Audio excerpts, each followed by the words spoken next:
या संपर्क कार्यालयाच्या उद्घाटनानिमित्त व्यासपीठावर उपस्थित असलेले आमचे सर्वांचे मार्गदर्शक, ज्यांनी मला नगराध्यक्ष पदावर विराजमान केलेले ते आमचे मोठे बंधू मुकुंद शेठ भोईर, तसेच या प्रभागातील उमेदवार माजी नगराध्यक्ष जयश्रीताई भोईर, कुसुमताई देशमुख, प्रजापती राजेंद्र चव्हाण, संदीपा नवकिरे, पूजा टांगसालकर आणि नगराध्यक्ष पदाच्या उमेदवार वीणा म्हात्रे, प्रकाश सावंत, शेरसिंग, आपले या ठिकाणी ज्यांनी 5 वर्ष सेवा केली ते पप्पू भोईर, आपल्या स्वप्नाली भोईर, सरोडकर मॅडम, अनंता जावळेकर, पंकज मेर, आकिब कुवारी, प्रथमेश भगत, आमचे शिरसाट, सर्व शिवसेनेचे पदाधिकारी दिनेश भगत, पिसेकर, राहुल गुप्ता आणि ज्यांनी आता पक्षामध्ये प्रवेश केला ते अवधूत पिसेकर आणि आमच्या पिसेकर वहिनी, तसंच पत्रकार बंधू आणि मित्रांनो, आज खरोखरच आनंदाचा दिवस आहे। गेली 6 वर्ष प्रशासकीय राजवट होती आणि 2019 साली निवडणुका होणार होत्या आणि त्या झाल्या नाही म्हणून आमच्या संदीपाताईला या विभागामध्ये काम करण्याची संधी भेटली। त्यांच्या जोडीला त्यांचे धीर भरतजी नवगिरे हे सातत्य, जेव्हा कोरोना पिरियड होता त्या कोरोना पिरियड मध्ये या विभागातनं निवडणूक लढवायची म्हणून सतत जनतेच्या संपर्कात होता आणि त्यामुळं त्याला एक कोरोना योद्धा म्हणून आम्ही संबोधलं। सर्व लोक घरामध्ये बसलेली होती आणि भरत नवगिरे आणि आमच्या संदीपाताई रात्रंदिवस लोकांसाठी काम करत होत्या, कारण की या विभागामध्ये आमच्या पटेल वहिनी मुकुंद शेठ नगरसेविका होत्या आणि बाजूच्या वार्डामध्ये आता ज्या नगराध्यक्षाच्या उमेदवार आहेत त्या उमेदवार होत्या आणि त्या ठिकाणी निवडून आल्या आणि इकडनं पटेल वहिनी निवडून आल्या। पण पटेल वहिनी निवडून आल्यानंतर इथे काही लोकांची मक्तेदारी चालू झाली आणि बाला आयरेकर यांना विनंती व्यासपीठावर यायचे, या। तर पटेल वहिनी सुरुवातीला 1-2 वर्ष निवडून आल्यानंतर नगर परिषदेमध्ये आल्या, परंतु मी नगराध्यक्ष होतो तेव्हा त्यांनी सुचवलेली कामं ही गायब व्हायची आणि जे आमच्या संदीपाताई च्या समोर जे उमेदवार आहेत बघा, एक महिला एका मातब्बर माणसाची झुंज देते मुकुंद शेठ, तर खरा तिला ती अभिमानास्पदासाठी पात्र आहे। कोणी महिला आमच्या सरोडकर वहिनीला सांगितलं असतं की तुम्ही त्यांच्यासमोर उभे राहा, ते बोले नाही बाबा, एवढ्या मोठ्या माणसासमोर कसं काय उभं राहू, असं बोलल्या असत्या। पण आमच्या संदीपाताई तशा बोलल्या नाही। त्यांनी सांगितलं, वामन दादा मी जनरल मधनं निवडणूक लढवणार, उमेदवार कोणीही असो, मी महिला आहे म्हणून पुरुषासमोर निवडणूक लढवण्यासाठी घाबरणार नाही। आणि ती हिम्मत तिने दाखवली आणि आज तिने काल तिचा नॉमिनेशन फॉर्म दाखल करून त्या जनतेच्या कोर्टामध्ये आलेल्या आहेत। त्यांनी रात्रंदिवस या प्रभागामध्ये काम केलेलं आहे. म्हणजे भरतजी नवगिरे यांची वेगळी छाप आहे. त्यांनी वेगळं कोरोनामध्ये काम केलं. पण मुकुंद शेठ, संदीपाताई तुम्ही बघत असाल तर पायाला भिंगरी लावून सर्व महिलांबरोबर 5 नंबर वार्डामध्ये काम करत होत्या. त्या ठिकाणी ड्रेनेजची समस्या असो, साफसफाई असो, स्ट्रीट लाईट असो, एखादं पॅचवरचं डांबरीकरण असो, ती मला स्वतः फोन करून सांगायची की दादा ही कामं करून द्यायची आहेत. एखाद्या सोसायटीमध्ये बेंचेस लागो, ते सुद्धा देण्याचं काम मी शहर प्रमुख या नात्याने तिच्याबरोबर केलेलं आहे. कारण हा जो प्रभाग होता, या प्रभागाला कोणी वारसच नव्हता. अशी अवस्था गेली 6 वर्ष झालेली होती. आणि पुन्हा आता पाऊस पडला. पाऊस पडल्यानंतर ज्या छत्र्या उगवतात तसे सर्व उगवलेले आहेत. की निवडणूक होईल की नाही होईल अशी चर्चा या बदलापूर शहरामध्ये होती. त्यामुळे त्यांनी लोकांची जी जवळीकता होती ती लांब करून ठेवलेली होती. आणि आज निवडणुका लागल्यानंतर लगेच ते लोक ऍक्टिव्ह झालेले आहेत. या ठिकाणच्या आमच्या पटेल वहिनी होत्या, या नगरसेविका आहे का नाही अशी 5 वर्ष त्यांची या लोकांनी त्यांच्याच पक्षातल्या असताना अवस्था करून ठेवलेली होती. मी नेहमी अश्विन शेठ बरोबर बोलायचो की अश्विन शेठ, आपली वहिनी या प्रभागातून निवडून आलेली आहे, परंतु इकडचे विकास कामं होताना मला दिसत नाही. अश्विन शेठ सांगायचं मी लेटरवर लिहून दिलेली आहेत, पण त्यावेळेस अश्विन शेठ हा त्याच्या कामामध्ये व्यस्त असायचा आणि लेटरवरची दिलेली कामं त्याच्यात नावं चेंज झालेली मला दिसायची. जेव्हा अजेंडा त्यांच्या घरी गेला की अश्विन शेठचा पुन्हा फोन यायचा, वामन माझी कामं घेतली नाही का. मी सांगितलं अश्विन शेठ तुमच्या लेटरवरती कमी सुचवलेली कामं ही आहेत. ते बोली ही मी सुचवलेली कामं नाहीत, जे आताचे उमेदवार आहेत त्यांनी सुचवलेली कामं आहेत. म्हणून नेहमीच शेठ त्याचं मोठं मन होतं, म्हणून त्यांनी या वार्डामध्ये दुर्लक्ष केलं आणि हा वार्ड विकासापासून वंचित राहिला. काही कामं झालेली आहेत विकासाची, पण जी लोकांना लोकसेवा पाहिजे होती. या प्रभागामध्ये पाण्याची मोठी समस्या होती, साफसफाईची मोठी समस्या आहे, स्ट्रीट लाईट कधी चालू असतात बंद असतात ती सुद्धा मोठी समस्या आहे. आणि या प्रभाग हा दुर्लक्षित होता. 16 नंबरचा प्रभाग, या आताच्या उमेदवार नगराध्यक्ष पदाच्या उमेदवार त्या ठिकाणी उमेदवार होत्या. संदीपाताईंनी आता सांगितलं त्या गल्ली गुल्लीमध्ये तो वार्ड तुम्ही जाऊन बघा. त्या बोलतात भाषणामध्ये की आमचा प्रभाग येऊन बघा, पण मी ताईंना सांगेन की तुम्ही उन्हा मात्रेला जाऊ, वार्ड बघून घ्या आणि तुमच्या वार्डात आम्ही सुद्धा तुमचा वार्ड बघायला. आपण दोघं, तुम्ही दोघं जोडीने या, आम्ही दोघं जोडीने येऊ. ज्याचा वार्ड चांगला असेल त्यांना जनतेच्या कोर्टात नेऊ आणि सांगू ही निवडणूक बिनविरोध. बरं आहे ना मुकुंद शेठ? कारण खेलीमेलीच्या वातावरणामध्ये आपल्याला ही निवडणूक जिंकायची आहे. म्हणून कोणी कोणावर टीका करण्यापेक्षा झालं गेलं ते विसरून जायचं आणि पुढं काय आपण करणार आहोत ते बोलायचं. माझा वार्ड बघा, तुमचा वार्ड बघा.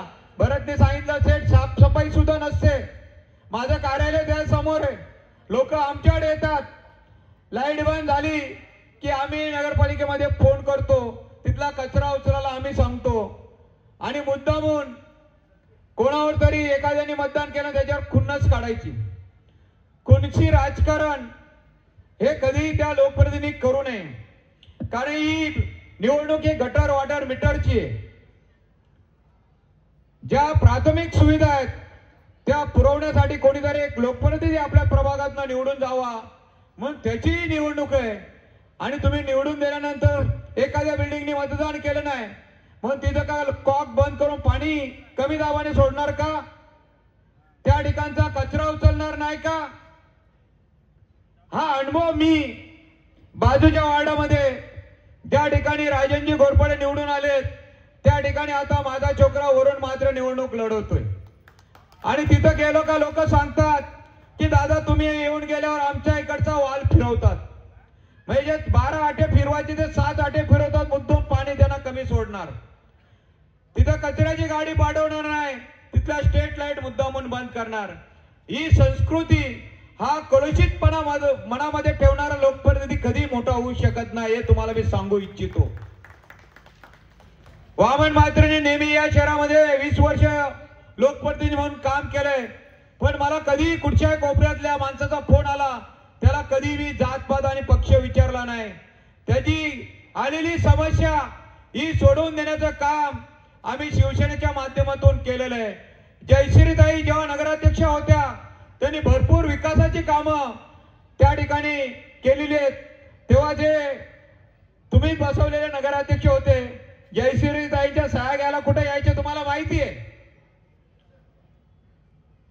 कारण का आमची जयश्रीताई मोठ्या मनाची नगराध्यक्ष होती, कारण ती चोरून नगराध्यक्ष झाली नव्हती. एक सीट काँग्रेसची असताना वामन म्हात्रेंनी शब्द दिलेला होता, तो शब्द पुरा करतोय.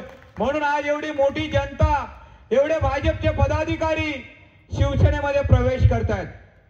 आज तुम्ही सांगा, ज्या आमच्या पिसेकर वहिनी आहेत, यांनी गेली 6 वर्ष उमेदवारी मिळावी, त्यांना निवडणूक लढवायची इच्छा होती, त्यांनी मेहनत केली. तुम्ही बघा, फेसबुक व्हॉट्सअपच्या माध्यमातून रात्रंदिवस त्या काम करत होत्या त्यांच्या विभागामध्ये. त्यांना शेवटच्या क्षणापर्यंत सांगितलं की तुमचीच उमेदवारी फिक्स आहे, तुमचीच उमेदवारी फिक्स आहे. आणि नंतर सेट बी फॉर्म दुसऱ्याला दिला आणि आज त्या माताचे अश्रू आपल्या समोर ढवलेले आहेत. वामन म्हात्रे तिचे अश्रू पुसून दिल्याशिवाय गप्प बसणार नाही, हे अभिवचन सर्वांच्या समोर आज तुम्हाला देतो. आणि हे अश्रू भाजपावाल्यांचा घात केल्याशिवाय राहणार नाही. एखाद्या मातेचं अश्रू म्हणजे तुम्हाला माहिती आहे की आपल्या एखाद्या मुलाला इजा झाली, तर इजा झाल्यानंतर आपल्या एखाद्या मातेच्या डोळ्यातनं जे अश्रू येतात, ते अश्रू आज त्यांच्या काळजाला इजा झाली म्हणून आलेले आहेत.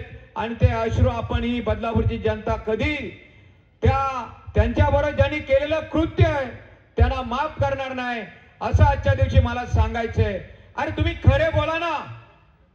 वामन म्हात्रेंनी कसे 49 उमेदवार खरे बोलून दिले आणि तुम्ही खोटे बोलून 10 उमेदवारांना फसवलं.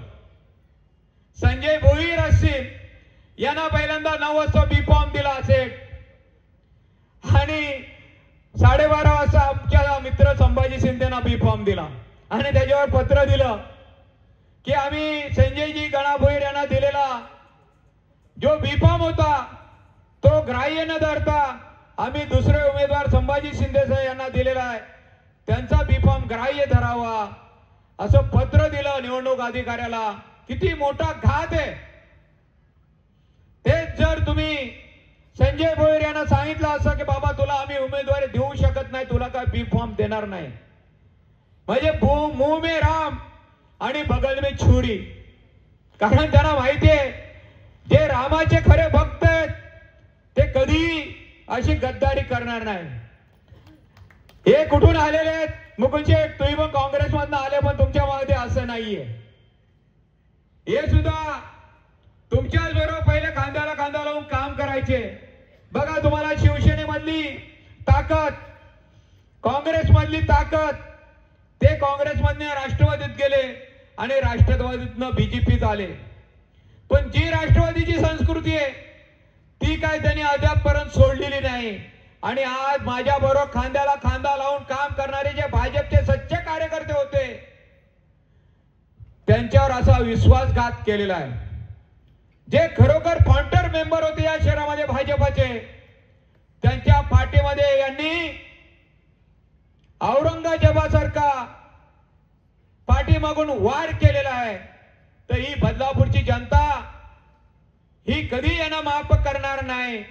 कारण या बदलापूरची जनता ही शिवसेना भाजपाच्या विचाराशी सहमत आहे. जरी आज आम्ही वेगवेगळे लढत असलो तरी सुद्धा आमचे विचार ओरिजिनल भाजपाचे आणि शिवसेनेचे एक आहेत. त्यांनी जी केलेली नैसर्गिक युती आहे ती सुद्धा या बदलापूरच्या लोकांना पटलेली नाही.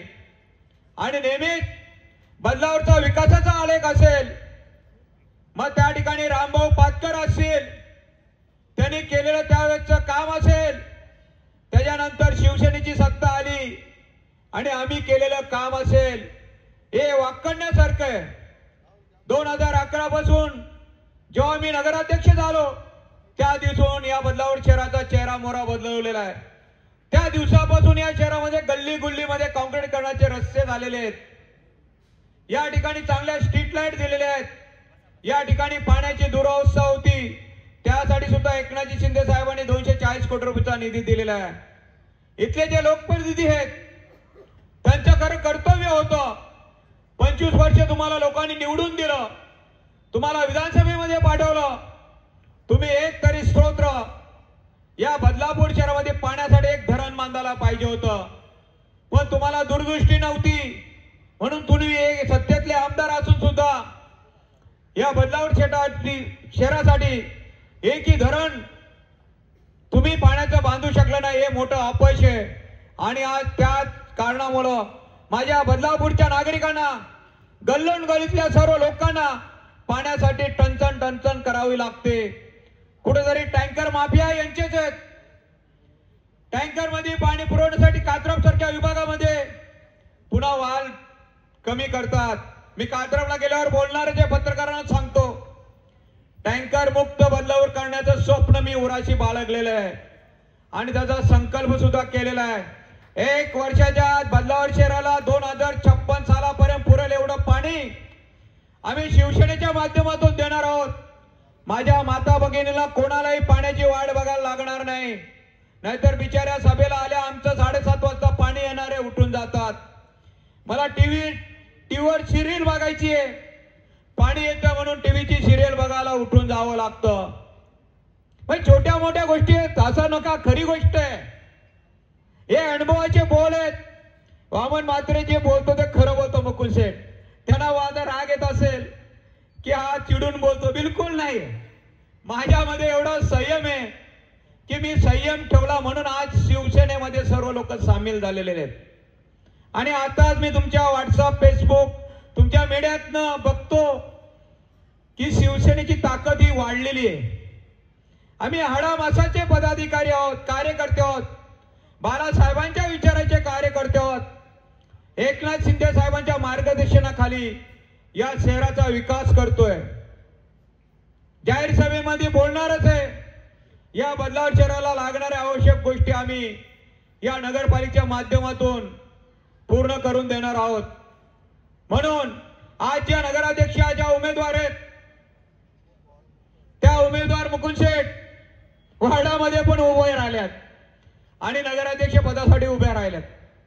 म्हणजे मी तर बोलेन की 100% नगराध्यक्ष पदासाठी त्यांनी हार मानलेली आहे. नाहीतर त्यांनी नगरसेविका म्हणजे नगराध्यक्ष पद गेलं तरी नगरसेवक पद मध्ये शाबूत राहिलं पाहिजे, ही भावना मनात ठेवून त्यांनी त्या प्रभागामध्ये उमेदवारी अर्ज दाखल केलेला आहे. पण आमच्या सपनाताई इथं आलेल्या आहेत. मला वाटतं त्या षटकार मारल्याशिवाय ते गप्प बसणार नाही. कुठच्याच वार्डामध्ये मुकुंद एवढे पदाधिकारी कार्यकर्ते नसतील. वरुण म्हात्रे आणि सपनाताईच्या मागे बघाल तर झुंजच्या झुंज एकदम कार्यकर्त्यांची त्या ठिकाणचा जो उद्रेक आहे, इथले जे उमेदवार आहेत त्यांनी जो लोकांवर केलेला अन्याय आहे त्या अन्यायाविरुद्ध उद्रेक तिकडच्या लोकांनी केलेला आहे. आणि तिकडच्या लोकांनी केलेली 5 वर्षाची चूक आहे ती पुन्हा या प्रभागातल्या लोकांनी करू नये अशी विनंती या सर्वांना करतो. आणि आमच्या जयश्री ताईला आणि नवघरी ताईला मोठा मताधिक्याने या प्रभागामधून आपण निवडून द्यायचे अशीच विनंती करतो आणि या ठिकाणी थांबतो. जय हिंद, जय महाराष्ट्र.